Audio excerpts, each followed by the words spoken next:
A few months back I did a video on how to protect the some of your carving tools, and today I'm going to specifically talk about the draw knife.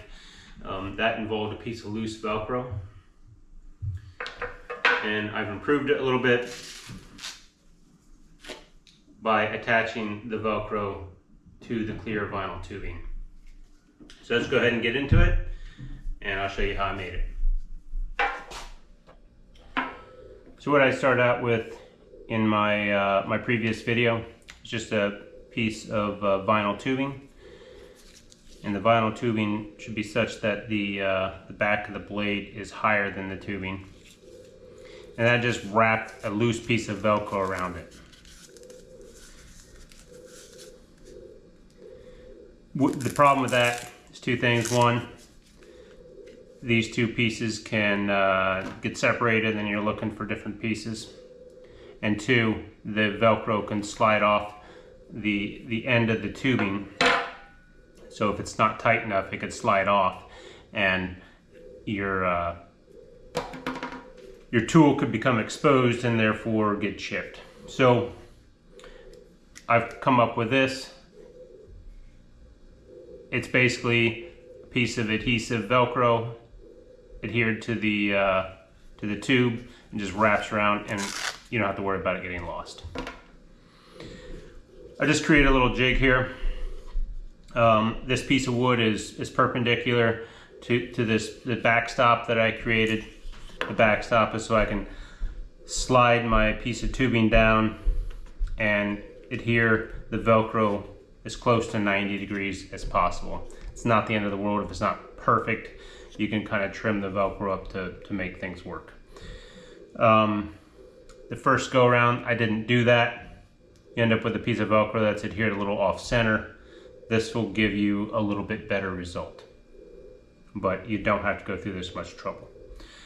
So I'm going to go ahead and peel that backer tape or backer protection off there.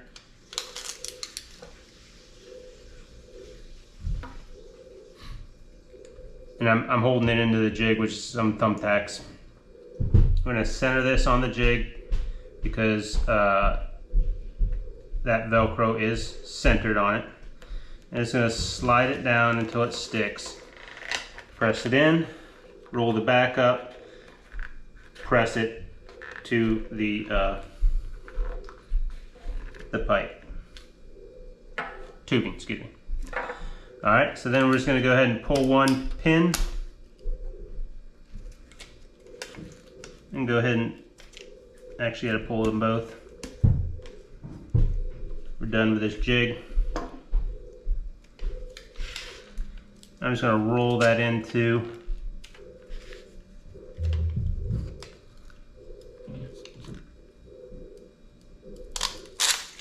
peel that off. Use this, keep it pinned down so I'm not fighting multiple different things.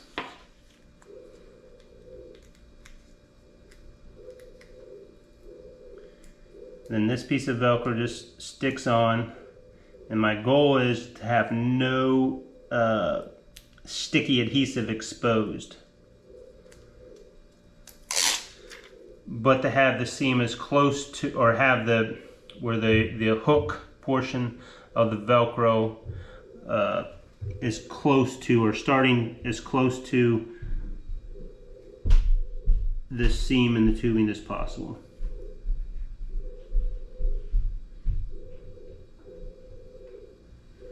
You gotta be careful not to stick the Velcro together prematurely, because once you get it together, it is not going to come apart. Get my fingers in there and just kind of press that firmly the rest of the way.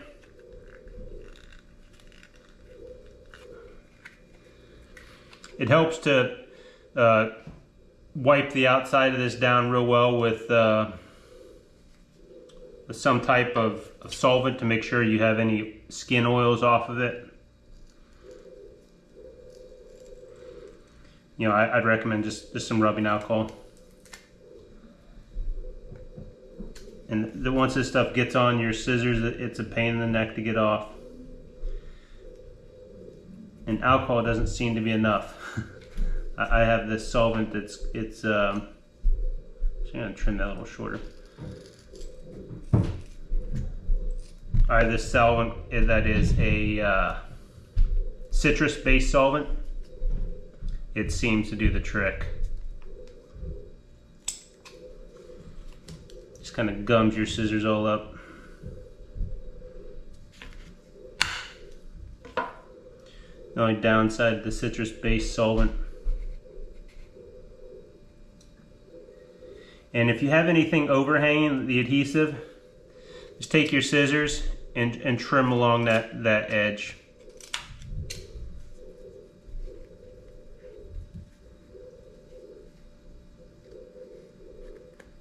But mine seems to be good.